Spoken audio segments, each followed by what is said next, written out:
Hello, everyone. My name is Chris Lamont, and welcome to NYO Canada Online Workshops. Our YouTube live chat is open, and we will be fielding questions at the end of the workshop, so please feel free to post any comments, questions, as well as chat amongst each other throughout the presentation. Today's presenter is a renowned artist manager and career advisor to artists such as Philip Chu, Cameron Crossman, who we have with us, VC2, and Jonathan Crow, to only name a few. As well, he is a graduate lecturer at the University of Toronto and the Glenn Gould School. Please welcome Andrew Kwan. Good afternoon, and thank you all for joining. Definitely during these unprecedented times, getting used to different formats, getting used to different platforms is interesting. Today, I'm very fortunate to have a very talented client, artist, cellist, an alumni of the NYO program in 2012, Cameron Crossman. And I thought that over the course of the next 4 weeks, that if you can come back and join me for the 2020 with Andrew, I'll be introducing a number of guests from various facets of the industry all of you are pursuing.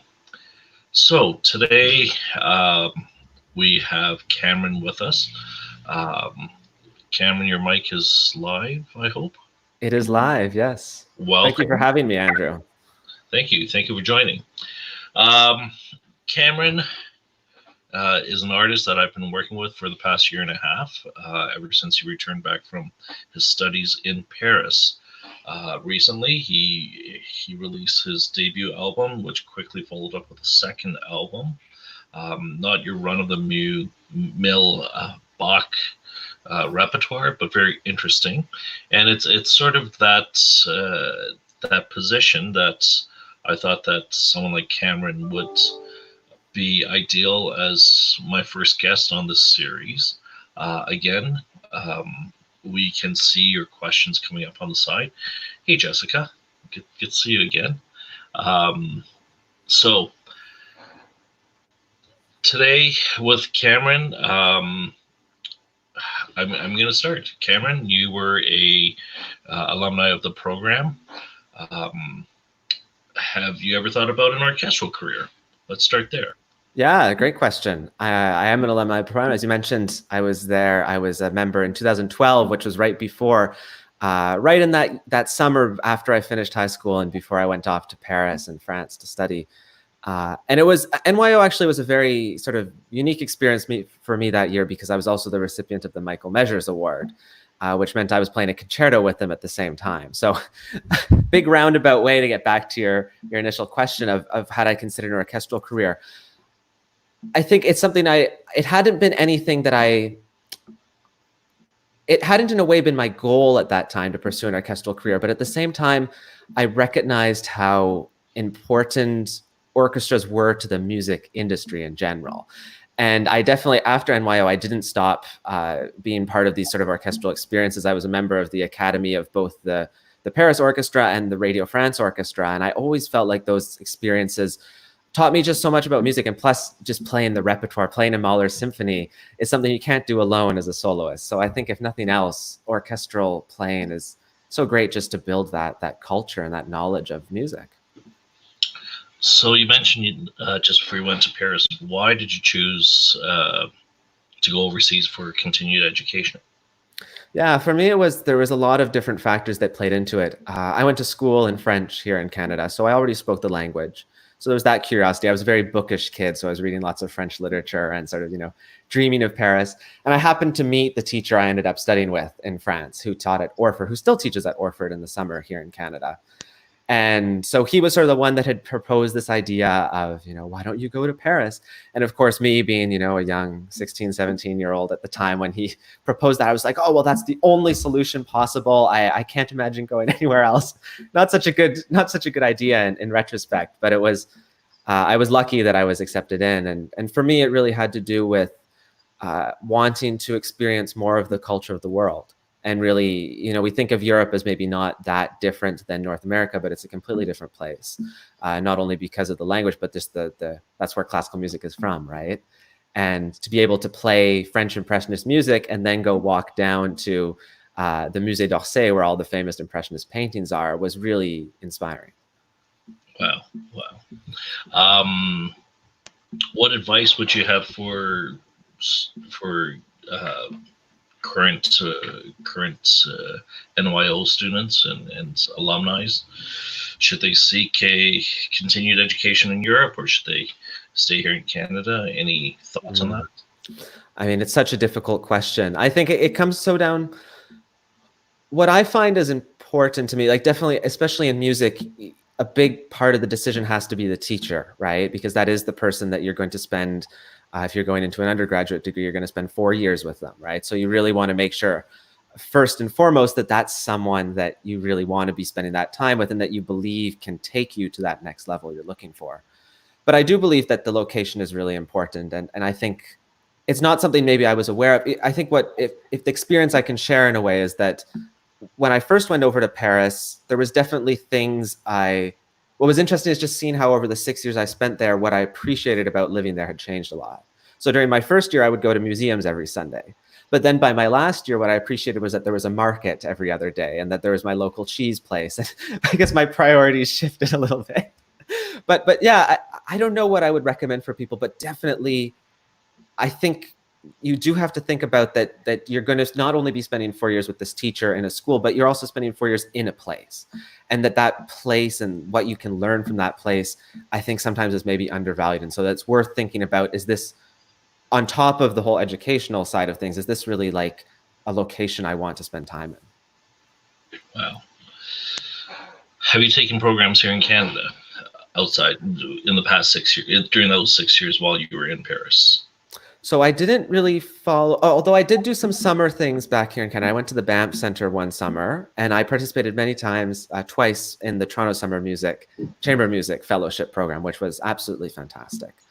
Actually, in a way, I did much more chamber music there in Toronto than I ever did in Paris. It wasn't the best school for chamber music, but had other merits. But what I was very aware of, and this was actually, I'm very thankful to my former teacher here in Canada for having given me this wisdom and advice, was that even when I went abroad, he said to me, don't always keep in your mind that people can forget people easily. And he said, don't give up on Canada just because you're going to France. And that was something that was always present. I always would endeavor to come back to Canada for concert opportunities and in the summers. And sometimes I would do it and basically use the fee to pay my travel, just because I knew that keeping those connections was so important. And I'm really glad I did, because it meant that even though I spent so long in Paris, I came back to Canada, as you said, 1.5 years ago, and felt like I was still at home here. Nice. So you've been very fortunate that, at the undergraduate level, you had an opportunity to go overseas. What's sort of your global sense of the industry? What are some of the differences? And obviously during your time there, I assume that you went to a number of orchestral concerts and you saw how things, the training system at the Paris Conservatory for orchestra. What are some of the differences that you find between Europe? Because I know I've been teaching now at the Glenn Gould School for probably over 22 years and at U of T for 12, 15 years. There's a general, I don't want to say misconception, but there's a general urge for emerging young artists to always say, "Oh, I'll go to Europe." You've been there, now you're back. What are your senses? What are the differences? What are the pros and cons of the education system and the industry? Yeah, for sure. That's a fantastic question. I mean, I think it is so relevant. The industry is so different over there. And as we've talked about a lot, actually, between the two of us, is that the main difference in Europe is that it's much smaller. Traveling around Europe is much easier. And that really does change the economics of everything, right? And in Paris, you get on a train for 3 hours and you're almost halfway across the country, right? In Canada, you have to and that train ticket maybe cost you 30 or 40 bucks. Try doing that. Try finding a cheap of a way to travel across North America.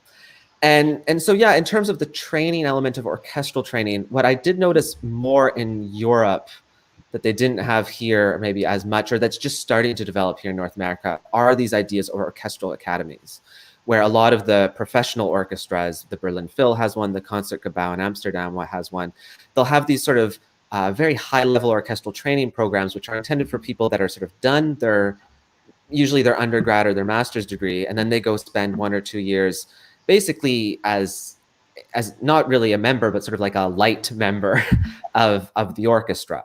And I think that's what I saw over there that seemed really, and I know that the COC, I believe, here in Canada has a similar program now. That's the Canadian Opera Company. But that was definitely just from an educational perspective. Afterwards, at the school level, I'm not as sure. I know that in Paris, they definitely, orchestra was important, but there's also so many students there that as a cellist, for instance, you only did 2 orchestral concerts a year. Whereas if you were part of the academies of the Paris Orchestra or the radio, you did 4 concerts a year. And those 4 concerts were with some of the best conductors in the world. So I think that's what ultimately ended up being what I valued from that.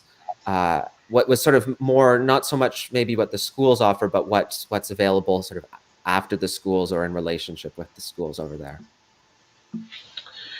Thank you. So here you are after the school, as you mentioned. Yeah. As an emerging Canadian artist, you've decided to not pursue the orchestral auditioning career. You're thinking of creating your own performance opportunities, and obviously through the available networks of concert presenters throughout Canada and the US. How do you I missed the end of your question there. Sorry, Andrew. You cut out for a second there. How do you, what's your thought process to develop yourself as, for lack of a better term, a product? How do you make yourself marketable?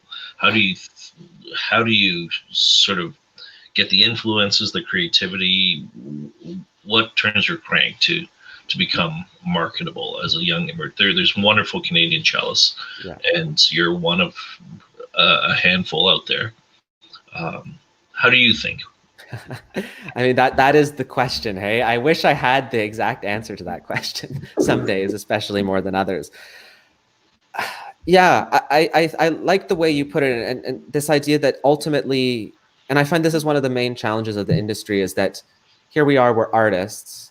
And I remember I was very fortunate to have someone tell me this when I was quite young, and it took me even then years to sort of understand this, that as artists, we don't think of it as an industry always, because you're focused on your art. And there is that moment in time when you do have to flip things around. You have to realize, but ultimately, I rely on someone buying whatever I make, buying my art in a way, right? And for musicians, that's concerts or CDs or other things. And so you do need to think about it exactly what you're saying. Like, you do have to sort of think of yourself as a product. What do I offer on the marketplace that's maybe different than other people? And that question is something I've been thinking about a lot right now as we're sort of going through this period of no concerts. It's a great time to reflect. And what at least I hope, what the type of things that I try to do to sort of distinguish myself, and you've mentioned it at the beginning a little bit, is I'm always trying to go maybe one level deeper into the type of concerts or projects or CDs that I present. I always sort of want there to be many layers of meaning to them, where it's the type of thing where maybe a concert can be enjoyed very well just as a nice selection of music, but I always love when there's maybe also a story that goes behind it. Maybe there's some connections between music that most people don't know about, and that's something I can sort of bring out. Or maybe there's some pieces you would never think should go together, and actually they really fit well together. For my first CD, my debut album, that was very much the thought process, where I said, I don't want to play all of I knew I wanted to do French music, big surprise, but I didn't want to record the French music that everyone else had recorded a million times. So I took a couple pieces that were really well known, and then sort of, said, what else is in that era that I think is really great, but that maybe needs the time of day? So that's my current goal. For me, it has to do so much with curiosity. I think staying curious is always going to lead you to things that will help build that sort of unique brand, for lack of a better word, maybe. And you mentioned industry.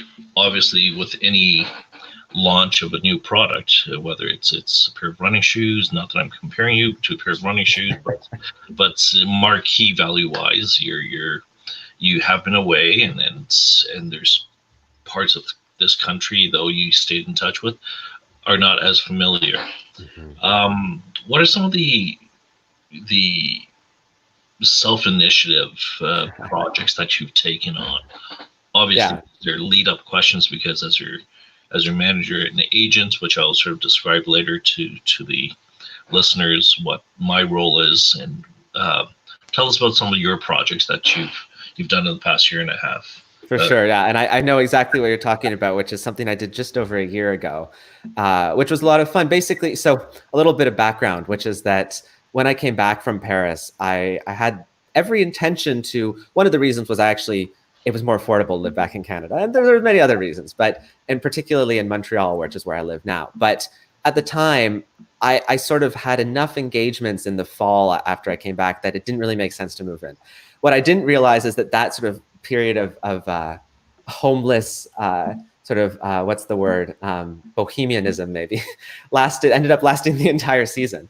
And I actually got to the point where I was basically saying, oh, well, either I can worry about where I'm going to stay, or I can book a tour for myself, more or less, right? And that's what I ended up doing about a year ago. Was I had this second solo CD that had come out, and I said, well, solo cello is easy to tour. You don't need a piano, so you don't need to worry about any of that stuff. I just need a chair and a couple people. And I set up an 11 concert tour of Ontario, Quebec, and the Maritimes with like a 2-month notice time, which was crazy. And I think that might be one of the few regions in the world where you can do that. But it was an amazing way to get to, first of all, know those places. A lot of them I hadn't been to. It was the first time I'd ever been to Newfoundland, for instance. And it was also just great to meet those musical communities and to sort of play also the role of, sometimes I was lucky enough to have presenters in the community or people in the community that would help me set up the concerts. And sometimes I was on my own. And that sort of sheer terror of arriving at a venue and saying, I have no idea how many people are going to show up, really made me respect the job of a presenter so much more.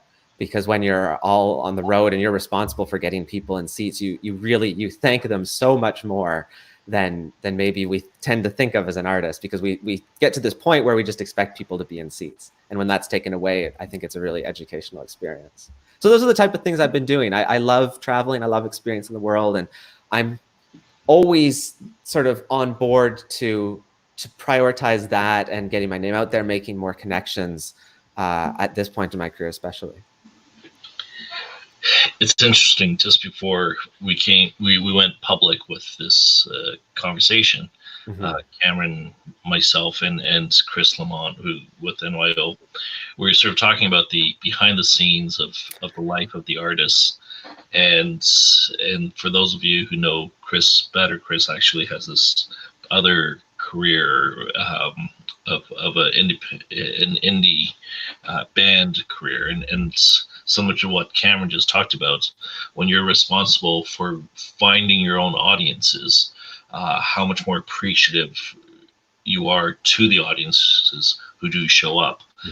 Cameron's conversation right now about his self-developed tour, self-promoted tour of Quebec and the Maritimes, Ontario, Quebec Maritimes last year, had a very interesting twist, because we think of someone like Cameron who, I forget if you had the Stradivarius Bonjour at that time. I didn't anymore, but it was still sort of fresh in people's memory. Right. We think about the classical artists that we know, that we sort of respect and revere, and their $2 million cellos, or their $4 million violins, or their Picot bows, or whatever they are. Cameron's tour didn't just include what we would think of like the Kerner Halls or the Pollock Halls of Canada. Cameron, why don't you tell us some of the more interesting places that you performed in? And Totally. Perhaps one of the things that over the course of the next 4 weeks that I would like to encourage and discuss in these talks is how, to a certain level, and I have a great deal of respect for NYO and all of the institutions, as Cameron talked about, the Academy in Paris Conservatoire for the orchestra, whether you're at Tanglewood's for their orchestral program. One of the things that artists, especially classical musicians, have sort of forgotten about is the term relevance and relationship with their audiences.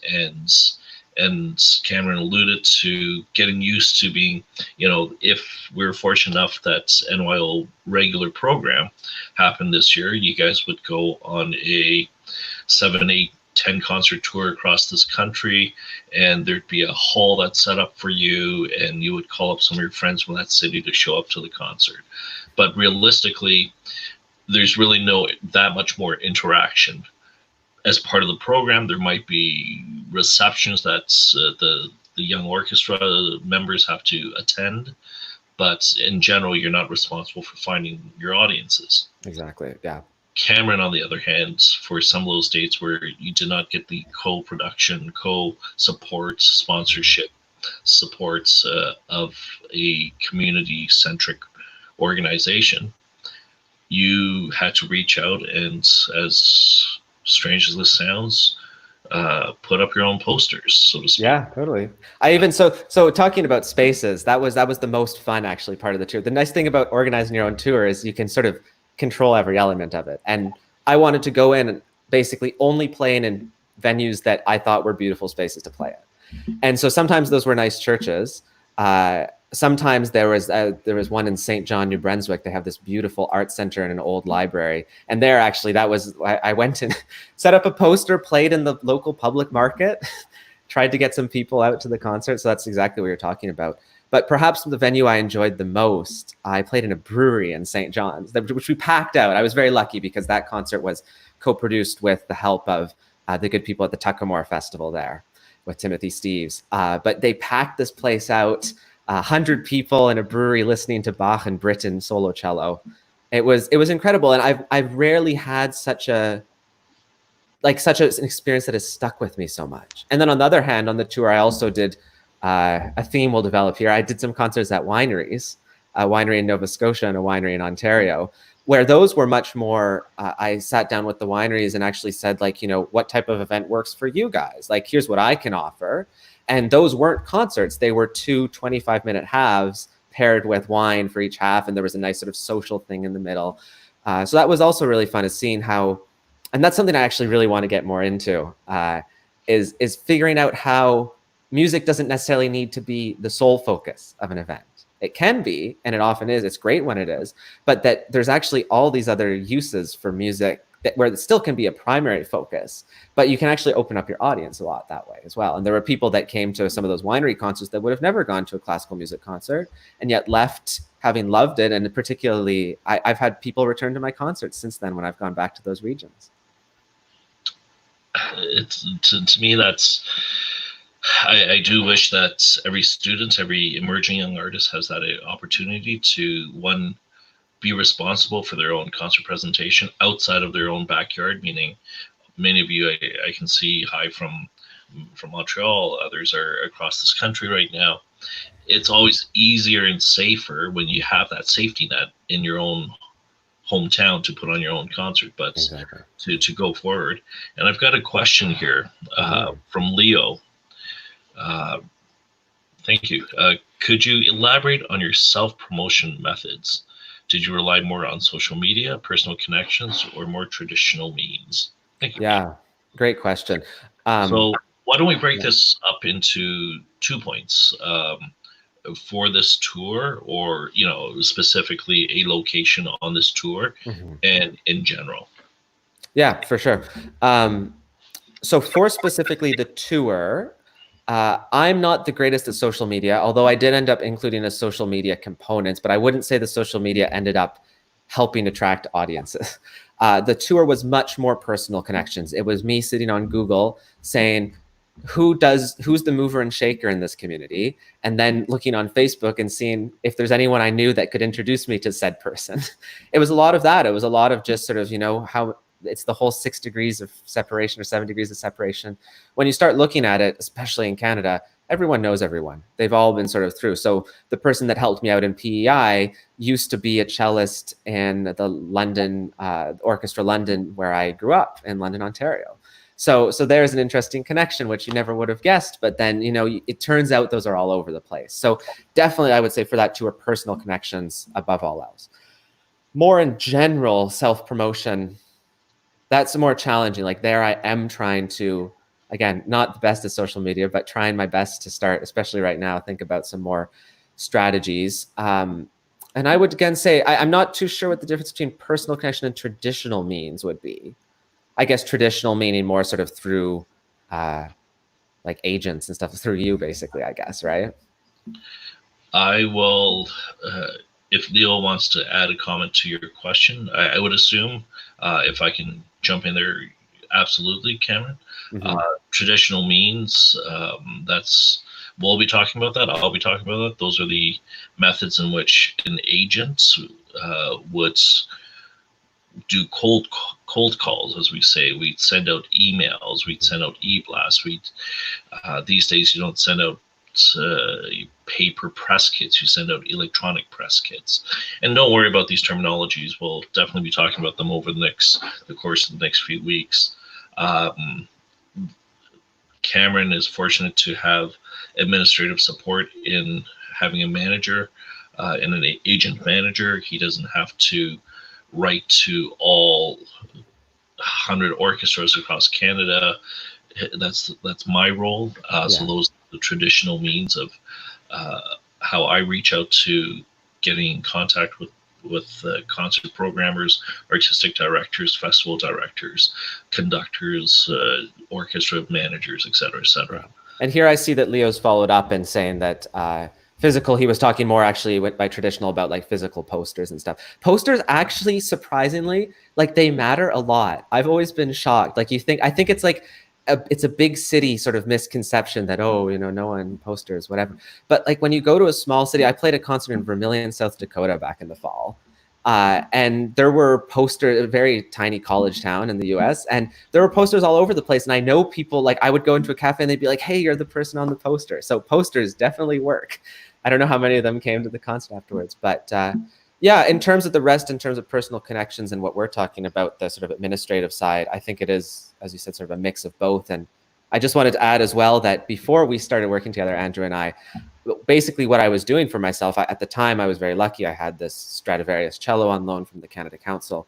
I made a spreadsheet with all the orchestras in Canada and then all the chamber music series in Canada, found all the emails, and I wrote them. And most of them didn't write back, but it was a really good experience to learn sort of how to sell myself. And each year I feel like as I've reached out to people more, I get a better sense of what I should actually be writing to them. And I look back on those emails I wrote all those years ago and feel very naive, but I think that's part of the learning experience. Sometimes you need to make those mistakes and realize, oh, maybe they didn't bite because I didn't really offer them anything. I just said, hey, I exist. But then next year I followed up and said, hey, I exist, but I also have this cool program that maybe you'd be interested in.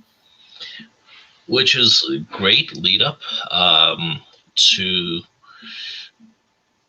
now that you're one can say that you are a professional musician, but it's still an emerging stage of your career. You have not played with all the major orchestras across Canada yet. You haven't played all the major concert halls yet. What's your feel about the amount of administrative duties that is required in this business, in an artist's career? Yeah, that's a great question. It's something I'm always trying to, in a way, sort of figure out as well, right? And I think that is here's one of the interesting things, right? So when before I had a manager, I thought that a manager was going to be the solution to all my problems in life. Now it's a solution to a big number of problems, but you do start to realize that, and I think that's something, it's a piece of advice I wish I had really received, is that when you start bringing people onto your team to help work on this type of thing, right, and to help build your career, it's a partnership. It's not, oh, now someone else is going to do everything for me. And in that sense, that's actually what becomes really fun, is when the two of us, for instance, get to sit down over a nice meal and talk about things and actually discuss strategies and what maybe is the next type of moves. I mean, in that sense, I think musicians always have an administrative role. And I'm the type of person, I think, because I did more sort of interfacing with presenters and the likes beforehand, I'm very happy to sort of take on that role. So once Andrew puts me in touch with someone, I'm happy to sort of take over the conversation. But that sort of depends on each artist, I would say, as well. But I think the more that you can sort of come off as a human to the people that are hiring you is always better. Indeed, and indeed, I like to begin by thanking you.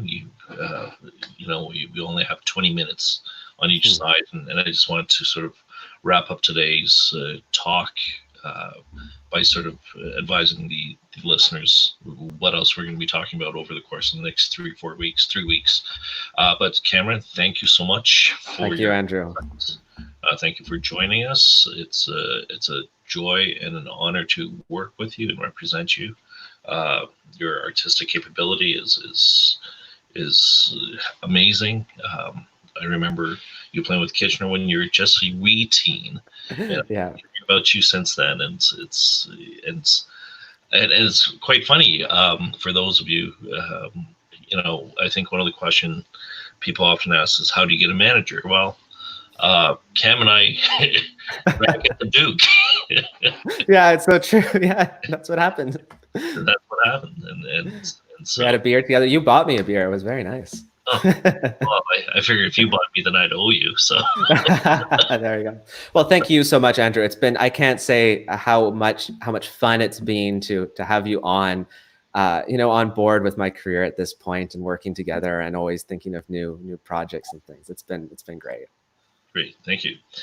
You're more than welcome to stay on. I'm just gonna give a quick synopsis of what it is that's so for as I mentioned, and Chris sort of did a introduction. In addition to my lecturing duties at both the Gwen Gould School and at the University of Toronto, my 9 to 5, my day-to-day job is that of an artist manager. I started the company back in 1991, and essentially I'm responsible for the performance activities of those on my roster. Chris had mentioned the likes of Phil Chu, Cameron, Crosman, VC2, which many alumni of the NYO program. I have people like Griffin Trio, very excited to be working with Tafel Music. So on one side, I work with emerging artists like Cam, like VC2. We're working with a very interesting, I call them Canadiana music, La Dome Ensemble, which consists of a pianist, cellist, accordionist, and a percussionist. And they all take from their ethnic background, a little East Coast, a little klezmer, a little Middle Eastern, a little Canadiana, as I say. So I work with a gamut of artists, and one of the things that as Cameron alluded to, I feel that hopefully what I will share with all of you over the course of the next few sessions is an understanding of the marketplace. Cam talked about sort of the roles of the administrative duties, and yes, I realize I'm talking to a group of students right now who are in an orchestral program. So how does this, how will this matter to me? Why, you're just dealing with the soloist. I'm not there. True, but a marketplace is about different status, different levels, and at this point, you are pursuing and hoping to have an orchestral career. And one of my guests, having confirmed which session, will be a personnel manager from one of the major orchestras, and sort of giving in a day-to-day of what it's like to be at that level of professional orchestra. One of my other guests will be will be someone who works with another major orchestra, and one of the terms that I used earlier was relevance and relationship within the community audiences. And my guest is in charge of community engagements and outreach. So hopefully through these sessions, I'll share with you a better understanding of the marketplace. I will share with you the understanding of what you are as a product, and yes, right now you're learning your skill set to win an audition, to get a job, and that's great, and that is a very wonderful career. But then to take it the next step, a role within the orchestra. Yes, orchestras all have administrative staff to deal with things, but if you became a spokesperson for that orchestra, what is it, definitely after this period, this unprecedented time and of COVID-19 and our social distancing and isolation, there's going to be a lot of new norms, as we keep saying. There's going to be a lot of new discussions about how do we make what we do relevant. There's always that conversation from the beginning. How do we take music from 250, 300 years ago and perform it today and make it relevant to the person in Weyburn, Saskatchewan, or Campbellford, Ontario, or Campbellton, New Brunswick? Or how do we make classical music relevant? And often I feel that in the past 28, 29 years of doing this, we've forgotten about that. And it's ironic that Cam sort of talked about when, in the hundreds of concerts he's performed, even at this early emerging stage of his career, one of the highlights was one appreciating people who came because of the posters he put up on in the grocery store or in the coffee house.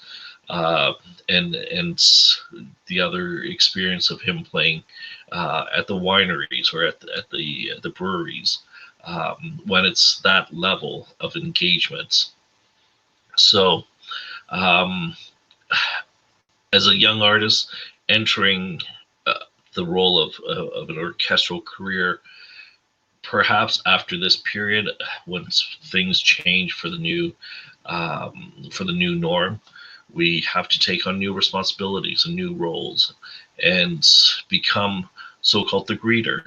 I've often, those who have taken my class know that I love using restaurants as an example. I see, one of the nicest things about being in the classical music business is that most, even young musicians, love food, and you go to a restaurant because of the environment, you go because of the experience, you go because the staff, the host, the bartender, et cetera, et cetera.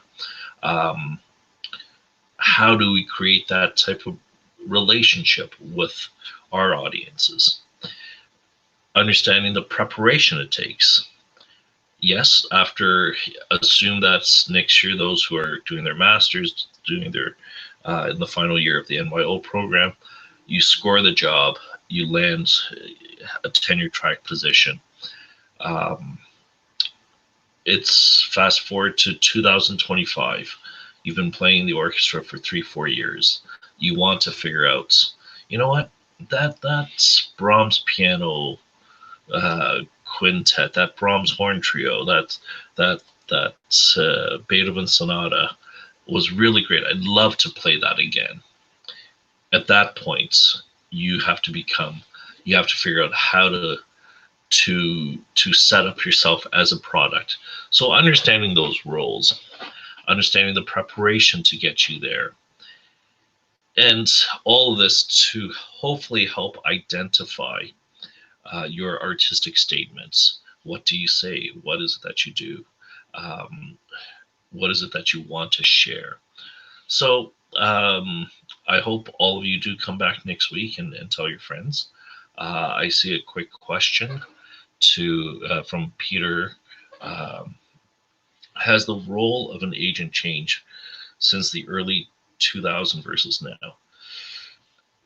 Good question. Yes, absolutely, and no.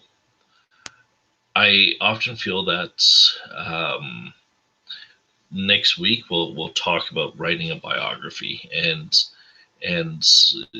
I say that 25 back in 91, 92, when emails were just starting, most companies didn't have a website. Um, for me to send information about, say, an emerging young artist named Cameron Crosman. Granted, Cam was, I don't even know if Cam was born back then. Um, I would have had to print it off my dot matrix printer, put it into an envelope, put a stamp on it, walk it down to the mailbox, mail it to an address in Vancouver.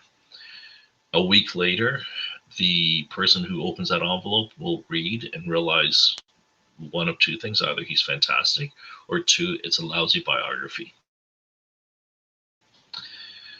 The deliveries change. While we're talking, I can sit here typing your email address and shooting that biography to you. Well, again, you can find out two things: either if my artist is fantastic, or if I've written a lousy biography. So the delivery of things have changed, and because of that, the way we work has changed. Definitely 25 years ago, 30 years ago, I'd walk into the office and I put down my cup of coffee and I put on a headset, and I would pretty much be on the phone from 9:30 until 5. And if I wasn't on the phone, it was because I was writing a letter, but I kept my headset on because that was the means of communication. Today, it's very strange. You email someone, say, "Can I call you tomorrow?" That seems to be the industry accepted way of exchanging. So those things have changed. One of the areas that have changed for sure, agents have now, because of the globalization of business exchanges, um, our knowledge base has had to expand. Not only do I need to know who's conducting the various orchestras across Canada, or who the artistic director, I need to know US visa policies. I need to know US withholding taxation policies, not as a specialist, because if you want details, find yourself a US tax specialist, accountant. But overall, when my artist asks me, so does the state of California also hold state tax and federal tax? I need to have a general idea of things like that. So we spend a lot more time with those type of details. Definitely, it's gotten complicated to fly. I'm not sure if there's any cellists in the room. There was a time when your cello flying would even have an aeroplan number. Things have changed. We've become specialists in understanding, flight complication, touring complications, because of things like that. So to a certain level, things have become a little bit complicated, but I don't think it's the principal role and responsibility has not changed. So if that helps, that answers your question, Peter. So any other questions? Hello, Andrew. Hello, Cameron. Since we're opening up some questions, I thought I'd bring back Cameron to answer Hannah's question. Yeah, perfect. How do I plan my programs? Yeah, so for me, a program needs like a great program. I obviously, not all the programs I do are as good as some of the other ones. Sometimes I have to throw something together. But for me, a great program that I'm really proud of starts from the kernel of an idea, and that idea somehow permeates the entire program. And that can be really abstract. And so for often, it doesn't even come from music itself. Sometimes, like right now, I'm working on a Spanish program that came from the idea of Spanish tapas. Right. And these ideas, small dishes of different varieties from different parts of Spain. So it can be something as simple as that. Afterwards, for discovering the lesser known pieces and connection, that's just research. That's spending time on Google, getting to know, going through YouTube, listening to, seeing, did this composer write anything, or did anything by this composer get arranged for cello maybe? And I think it's just always having your mind open to to things that are off the standard beat. And personally, I like it when a program can combine maybe, I think a good balance is like 50% music that people know and that they really love, and then maybe 50% that's new to them, or maybe a little bit more than that. Then it depends more on who the program is for. But and I thank you, Hannah. Good, very fantastic question. And I've often used this parallel, again, as I mentioned, restaurants is something I love to use as comparison, primarily because it's safe to say that everyone has gone into a restaurant. And having said that, not everyone has come into a classical music concert.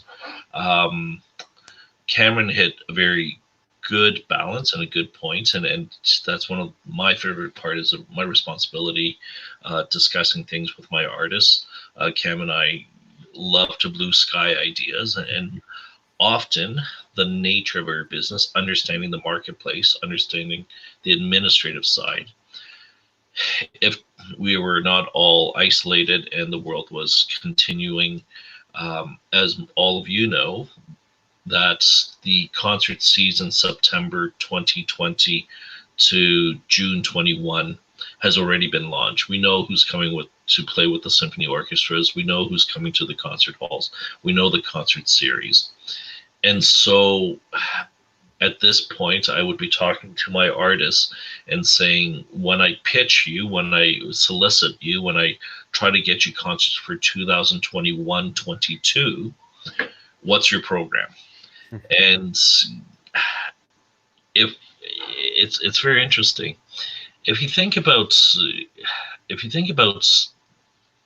the concert series you're familiar with in your hometown, go to the Superstar series, not the one that's at the local church that a bunch of volunteers put together. And there's nothing wrong with them, because right now there's no concerts, and I would very happily have my artists playing in those little churches right now.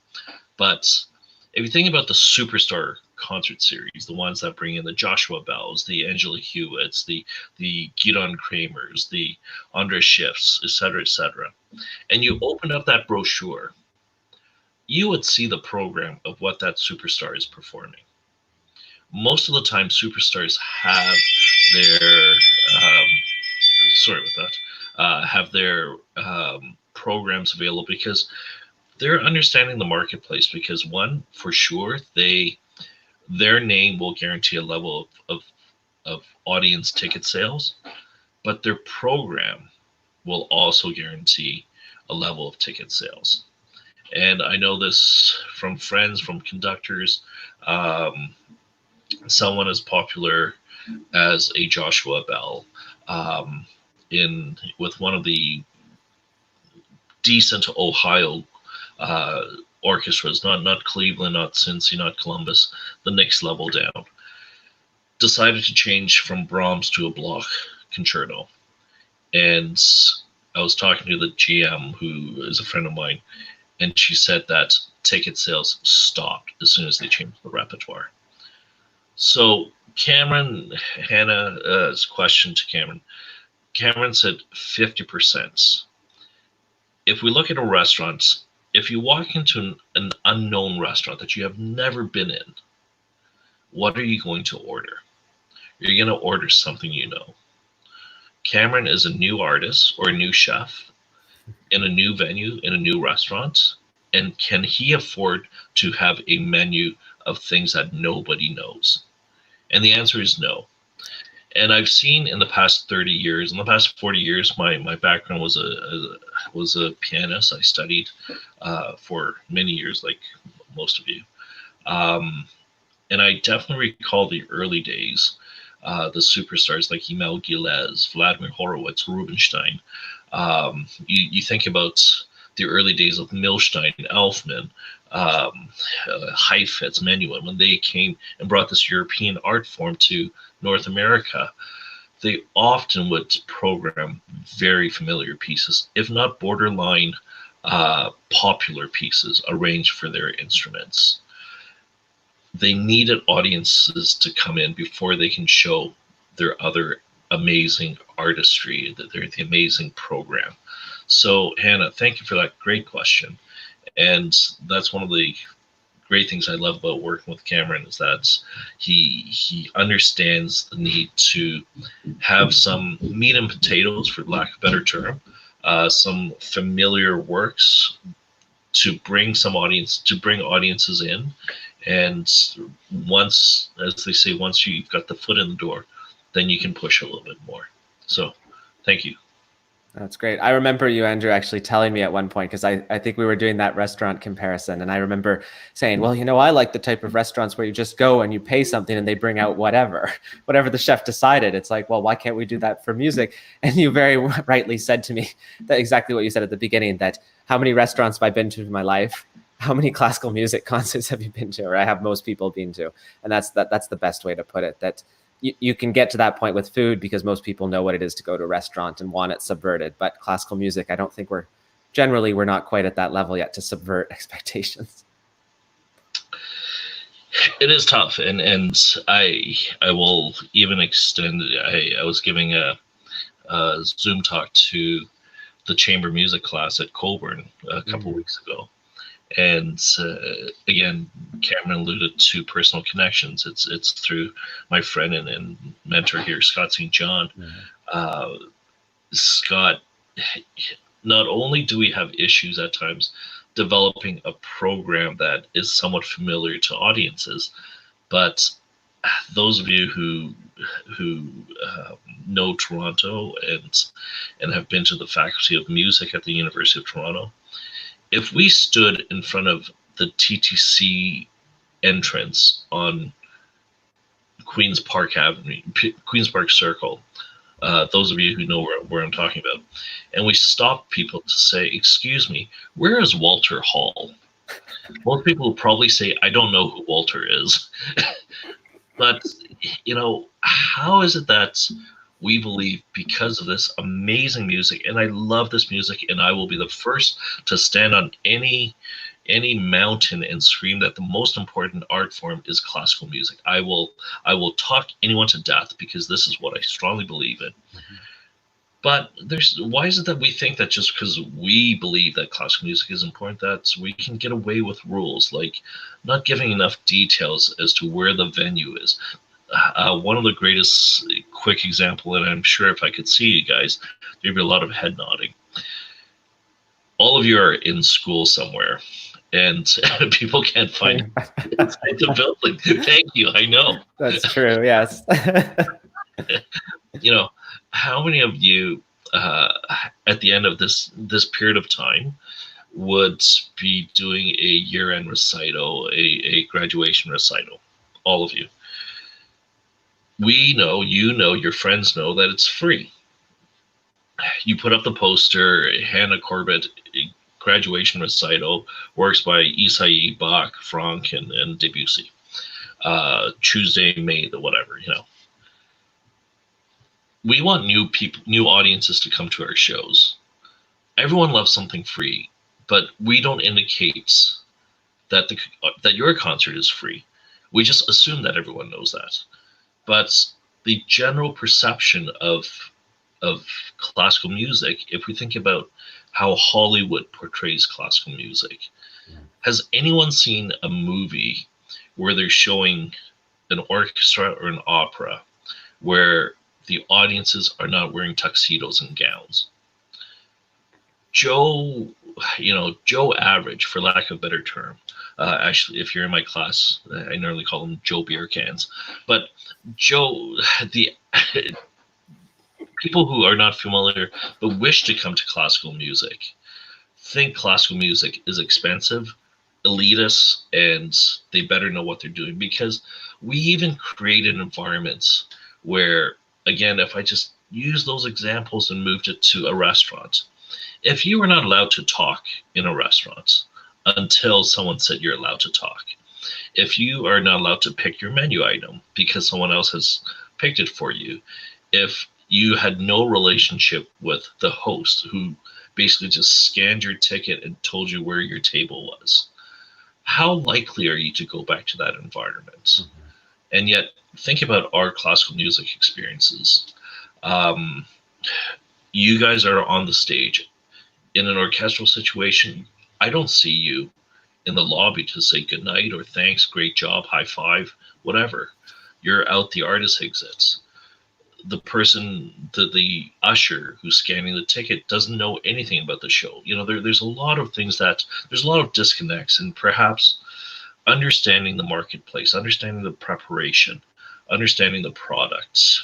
All of us can enter this industry with a different set of lenses that will make the industry stronger. So, again, thank you, Hannah. Any other questions?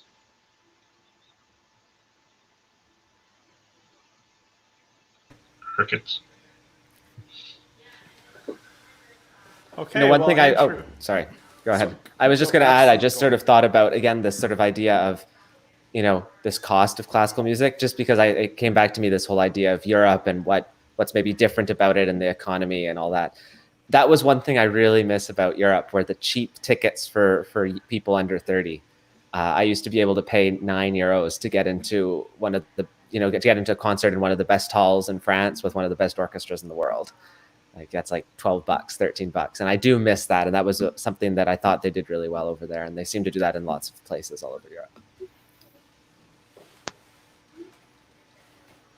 Okay, we'll do a little last call for comments, but I think we're getting around that time.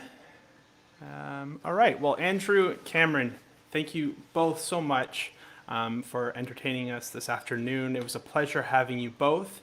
Andrew, I think we've just scratched the surface, and I'm certainly looking forward to your following talks over the next couple of weeks. Thank you. Thank you so much. Hey, Mickey. Yeah, we have one follow-up. Let's do it. Does the role of an agent help artists navigate the logistics of releasing music on social platforms, or does this fall on the artists?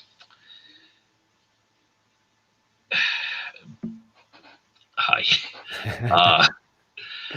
I know your background, Mickey Lee. I know that you straddle both genres, both classical and non-classical.